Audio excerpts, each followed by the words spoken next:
ilang munisipalidad pa ang patuloy na gumagamit ng open dam site at ilan naman pong munisipalidad ang nag-comply ayon doon sa batas? Sa first question, yung sa air po, may I defer to the Air Quality Section Chief Engineer Gino Sete.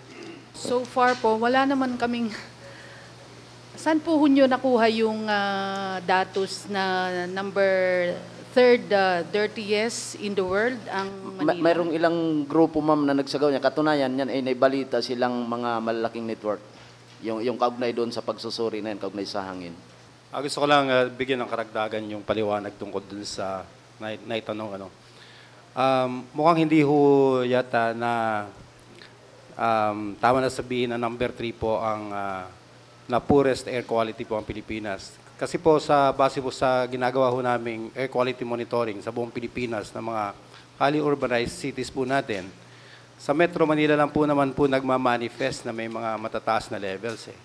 In all other parts of the country, maganda naman po ang kondisyon ng ating air quality. In fact, kung titignan po sa air quality index po ng resulta na kukuha ho natin dito sa Metro Manila, ay nasa fair po ang air quality index pa rin po ng levels na nakukuha natin.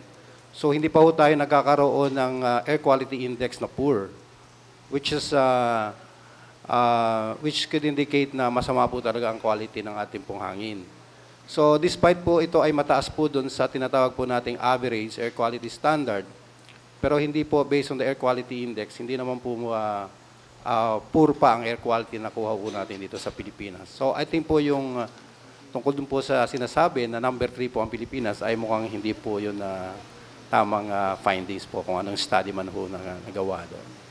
Thank you po. Sir, doon sa basura, yung sa paggamit po ng, yung batas na nagbabawal sa paggamit ng open dam site, at ano na pong latest dito? May I defer po to the Executive Director of the National Solid Waste Management Commission na Secretariat, si Amy Aguinaldo po. Maraming salamat po. Sa kasalukuyan po ay mahigit pang 1,000 na open and controlled dump sites ang talagang ino-operate pa po ng ating mga local government units. Katulad nga po ng sinabi ng aming director, hindi pa ho sila makapagsara dahil wala naman silang alternative site for disposing their waste.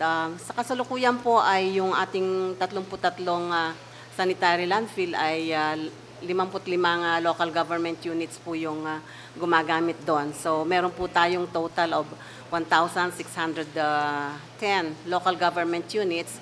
Kaya yung pong iba are in the process of still constructing their disposal facilities, and others are also using their yung kanila pong mga technologies na para mabawasan naman yung kanilang mga basura.